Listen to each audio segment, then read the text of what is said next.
Aqui, falando da importância da oração. Vou responder, Bruno. Vamos falar da importância da oração. A importância da oração, ela começa com a comunicação. É quando um fala, o outro ouve, beleza. Isso é simples. Porém, a gente precisa entender que a oração não é opcional, é uma necessidade. Deu para entender, gente? A oração não é opcional, é uma necessidade. O Filho de Deus precisa estar sempre orando.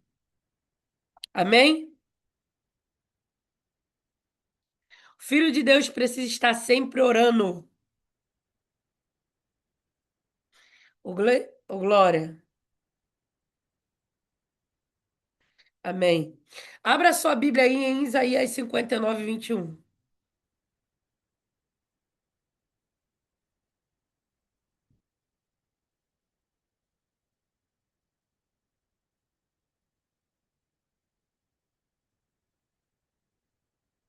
Vamos lá.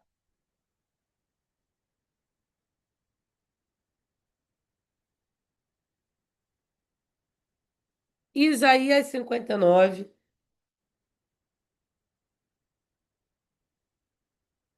21.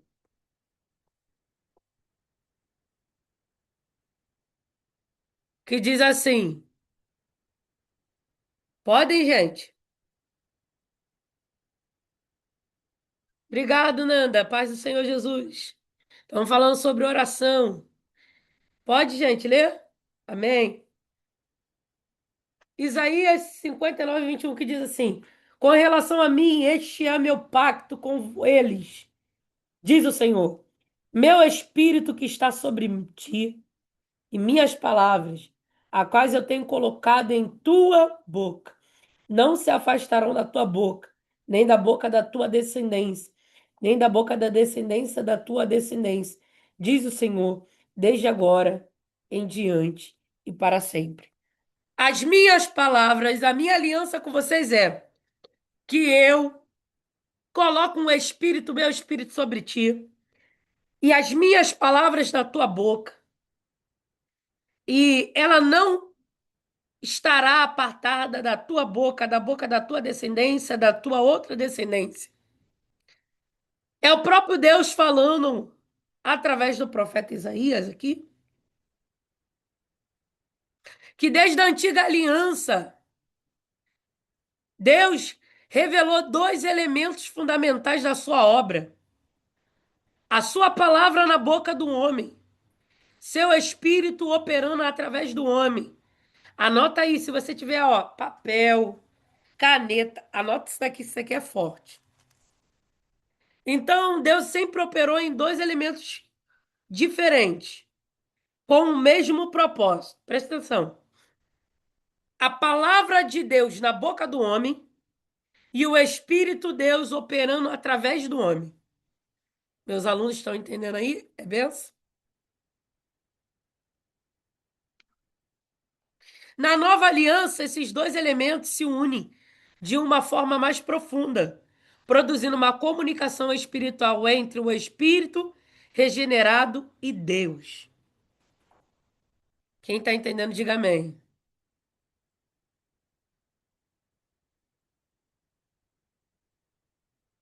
Isso aí.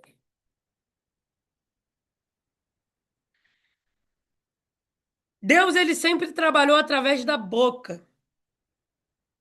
As minhas palavras que pus na tua boca, porque Deus enfatiza a boca, né? A gente sabe que tem vários textos bíblicos que fala sobre a língua, que fala sobre a boca, fala sobre a palavra, porque a boca eu botei aqui um instrumento de expressão espiritual.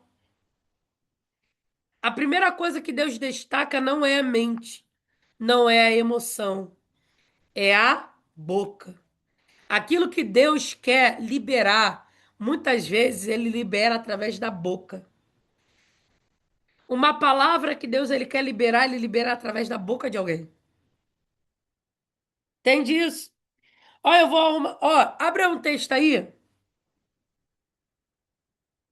Abre um texto aí, Jeremias. Jeremias. Que muita gente lê, não entende. Jeremias 1. Aleluia, isso é forte, isso é forte. Abre aí, Jeremias 1.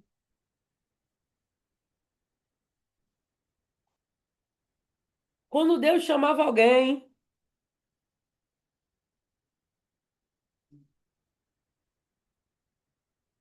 Jeremias 1:9. Olha o que está escrito em Jeremias 1:9, meu povo. Alguém de vocês aqui pode ler, por favor? Eu leio. Amém.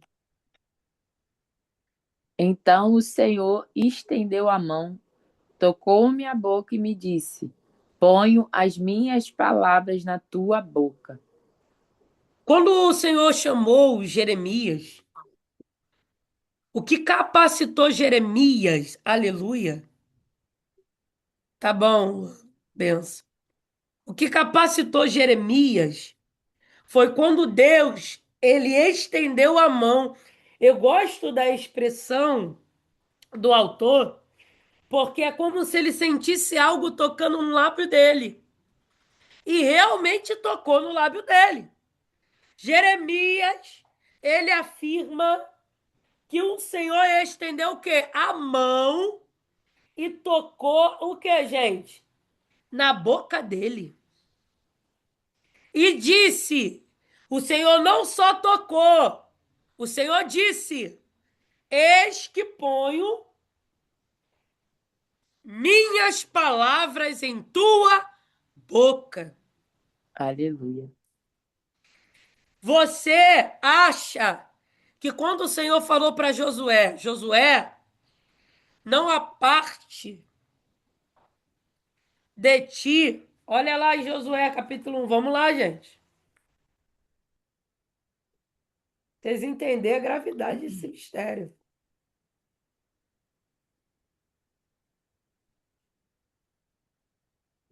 Todo mundo foca no forte e corajoso.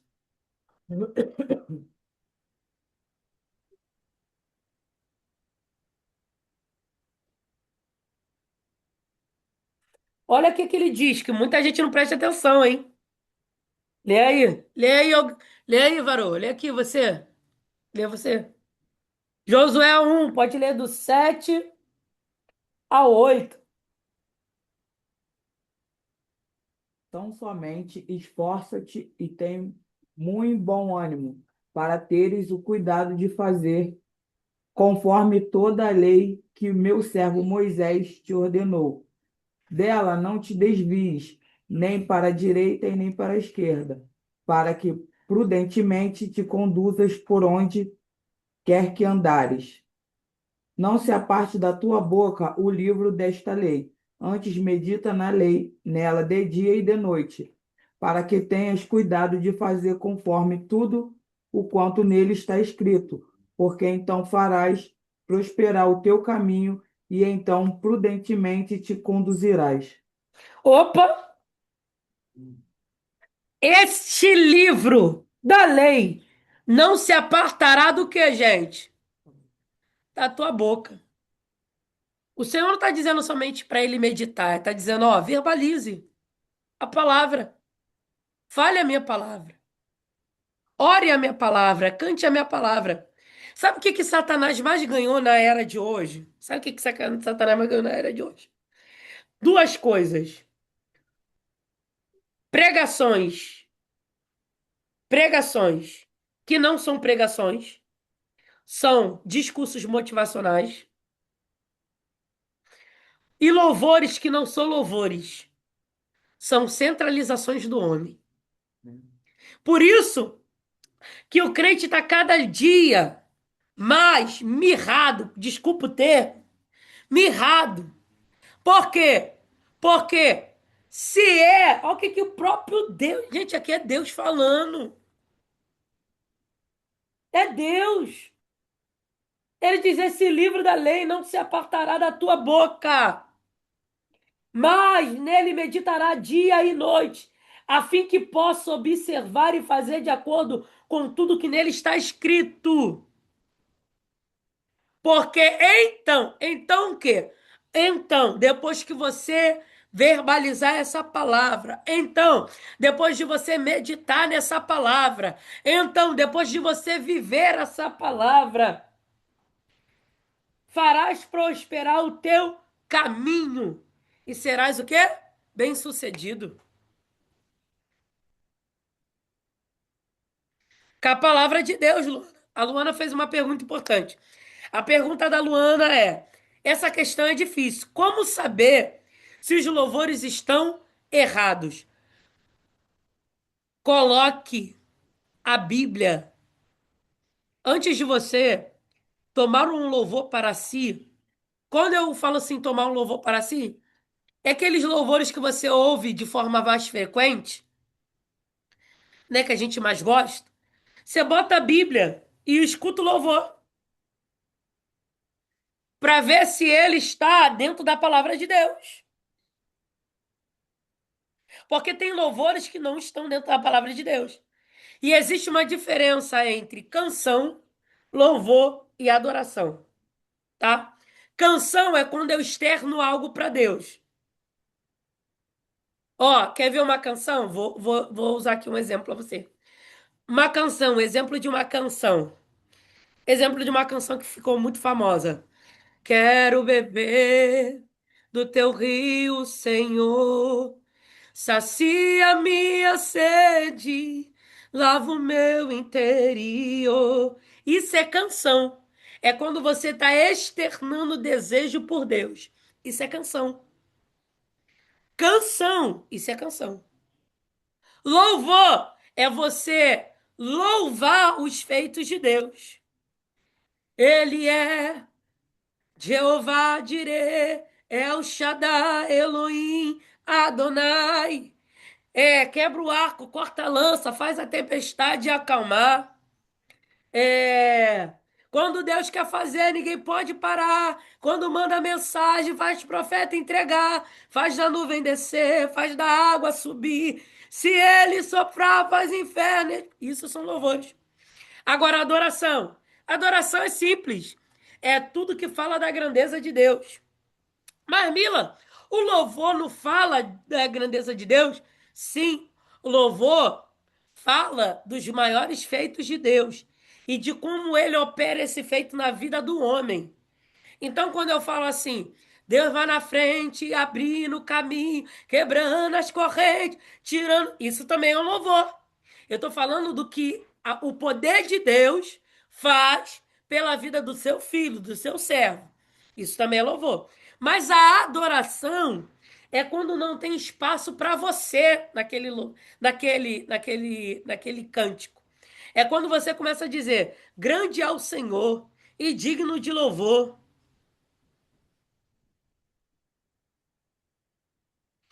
Grande é o Senhor e muito digno de louvor. É quando você começa a cantar para Ele. A Ele a glória, a Ele a glória. Deu para entender, Luana? Então você precisa pegar a Bíblia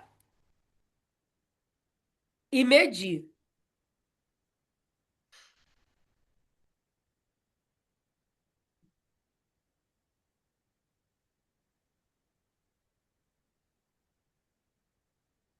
Deixa eu dar uma abertura aqui rapidamente, meus alunos.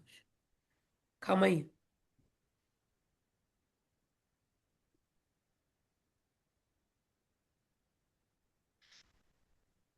Tá entendendo?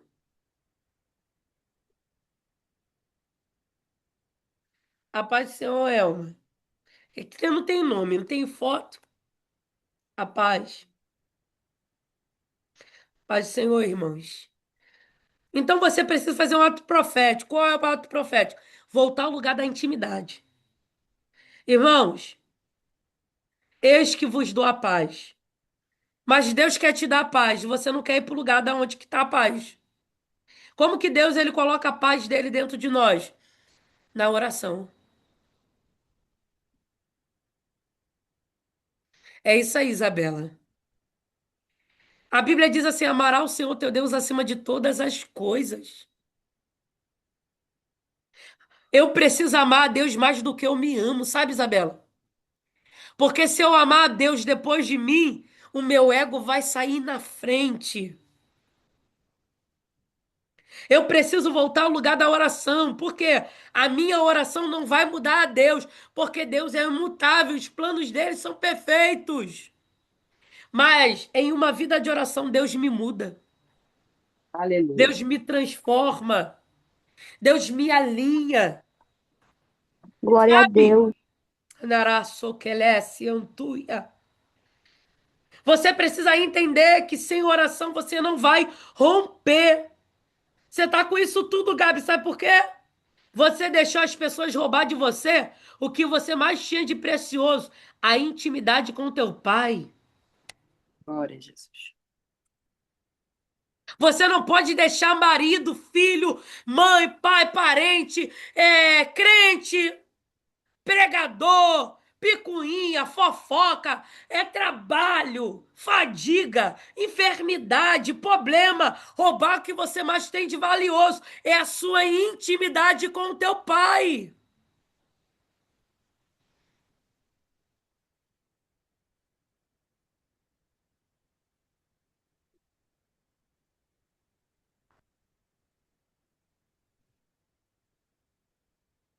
Mateus 6,6 vem dizendo o quê, gente?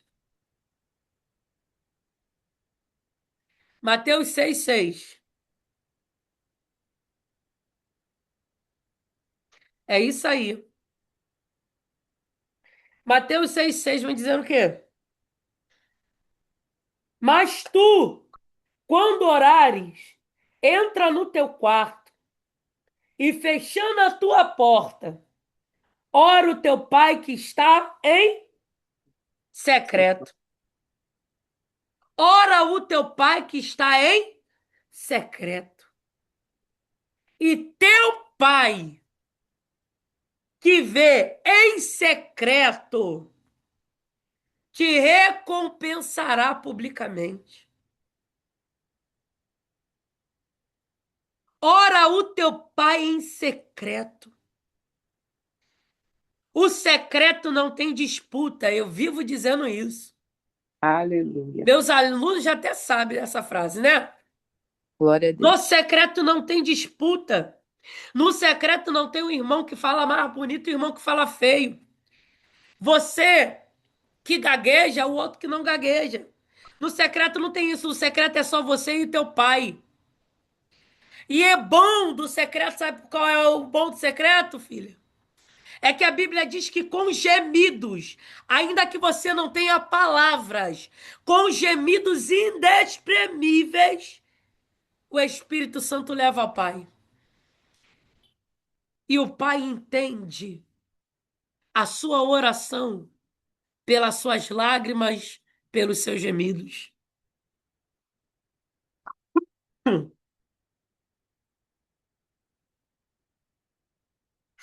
Entende isso, gente? Paz do Senhor, terra. Tudo bem, João? Paz do Senhor Jesus Cristo, Deus abençoe a tua vida. Entende isso? Meu Deus. É muita verdade. Isso. Você precisa tomar posse disso aqui, gente. Graça, calebianto, cia. Eu não mudei, não. Eu tô falando ainda de um pai para um filho. Tô falando ainda da sua intimidade com teu pai. Tô falando de que você precisa voltar para o lugar. Tem um louvor muito bonito. Melhor, perdão. Tem uma canção muito bonita. Que ela diz assim, no santo lugar, eu quero te encontrar. Sarar tuas feridas e te perdoar. Já vai. Abre lá, pode abrir lá. Lá naquela cruz, morri em seu lugar. Filho, nada irá. Tá aí. Perdi de te amar.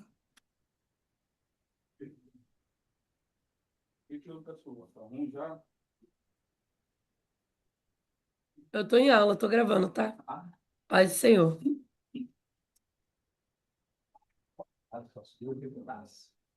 Só se Deus revelasse.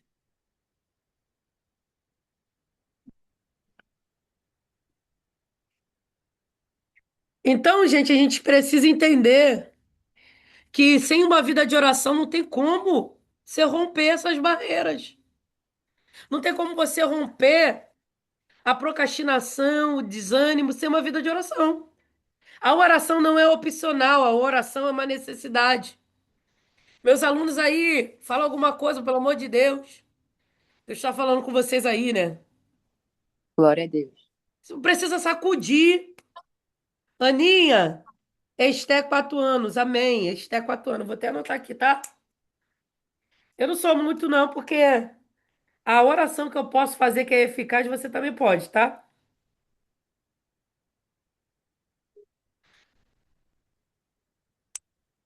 Isso aí. É a chave para vencer tudo.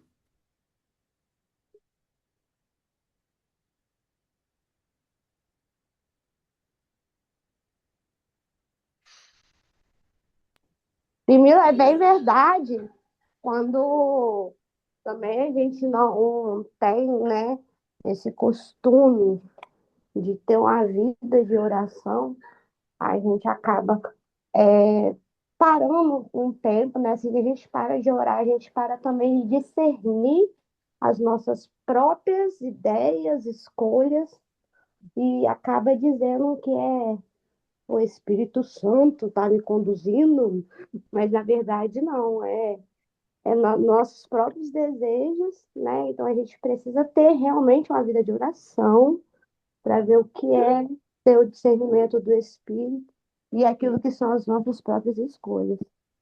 É verdade, porque quem não ora não tem discernimento. Ah, não tem. Se você não tem uma vida de oração, você não tem.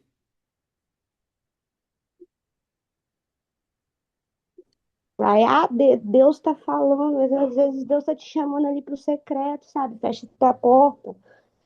Deus já usou profeta, mas às vezes Deus quer que você fale, que, né, vai ter algo que vai ser sempre no secreto. Então, hoje as pessoas, elas são Isso. contaminadas pela dopamina, pela euforia daquele momento, e depois elas saem do culto vazias porque não querem mais procurar a vida no secreto, mas sabendo que Deus nunca nos prometeu nada além disso, que não fosse uma vida de servir a Ele. Igual assim, por exemplo, eu, Isabela, eu sou obreira, e eu fico assim muito revoltada no sentido que eu fico triste, que as pessoas não têm o mesmo empenho do que eu. Mas eu entendo uma coisa, que a salvação ela é individual. E quando a gente coloca a mão no arado, a gente não pode soltar.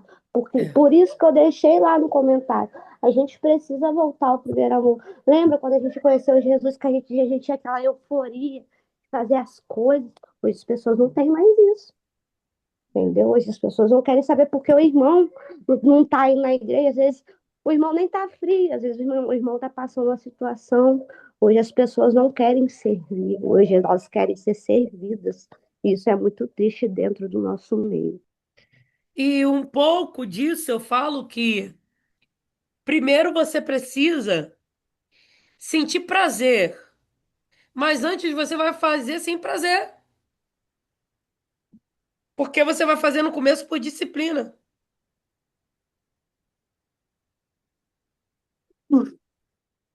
Exatamente. Aí a gente vai criando aquele Isso aí, hábito. Nanda. Isso aí. Você precisa levantar. Você precisa orar. O básico, orar. Verbalizar a palavra. Marmila, eu não consegui abrir a Bíblia hoje. Ora o que você já sabe. Pai, cumpre em mim a tua palavra, porque aquele que confia no Senhor será como o homem plantado ao ribeiro.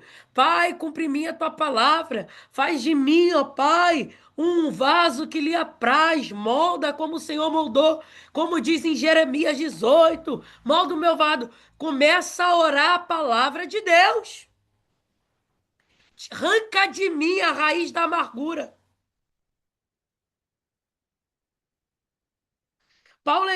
Paulo, ele fala sobre o fruto do Espírito Santo, né? Que está lá em Galatas 5:22. Não é isso, meu povo?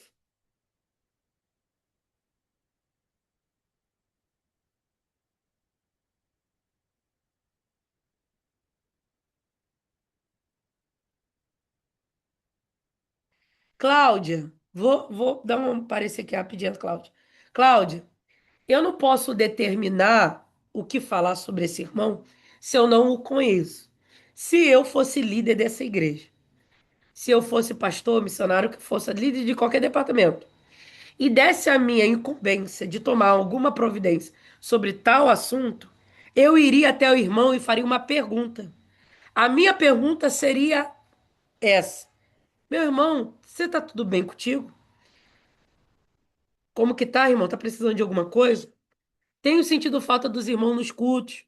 Vejo que o irmão só vem mais na Santa Ceia, na reunião. Tem acontecido alguma coisa? Primeiro, eu quero saber da pessoa, antes de ter qualquer julgamento terreno. E eu também, antes de falar até com a pessoa, eu oraria.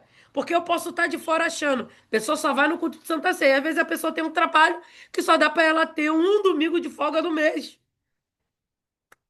Entende? Eu não sei, eu não posso determinar a vida de ninguém assim por alto. Tem que orar muito, tem que saber muito de Deus.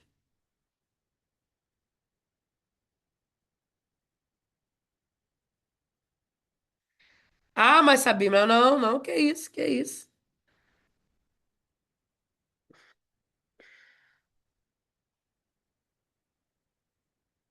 Você precisa rasgar o verbo. Ó, quer ver uma pessoa que rasgou o verbo? Abre aí. Salmo 51. Todo mundo conhece esse salmo. Uma pessoa que, ó, não escondeu nada, falou tudo. Deixou ninguém no oculto.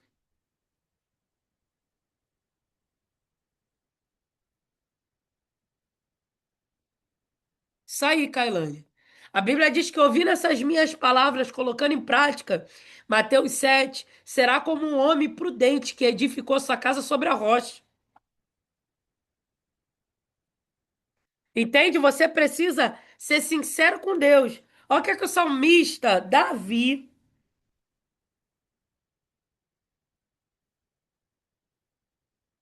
esse é um salmo que você precisa orar para vencer alguns pecados. É um dos salmos que eu indico orar para vencer alguns pecados, tá? Para romper, ser liberto de alguns pecados, que eu costumo indicar. Davi, ele escreve assim, Salmo 51. Tem misericórdia de mim, ó Deus, segundo a tua benignidade. Benignidade, segundo a multidão das tuas ternas misericórdias. Apaga as minhas transgressões. Lava-me completamente da minha iniquidade e limpa-me do meu pecado.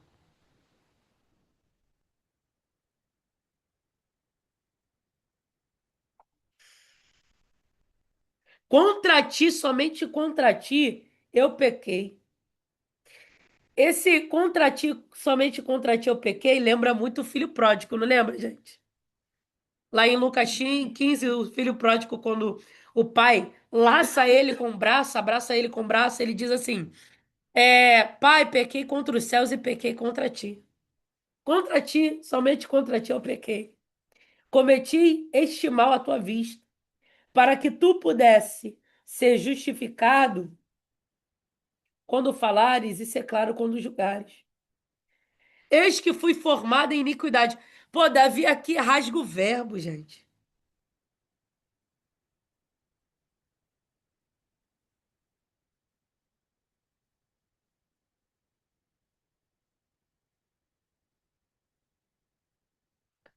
Calma aí, Josilene. Josileia. Calma aí, Josileia.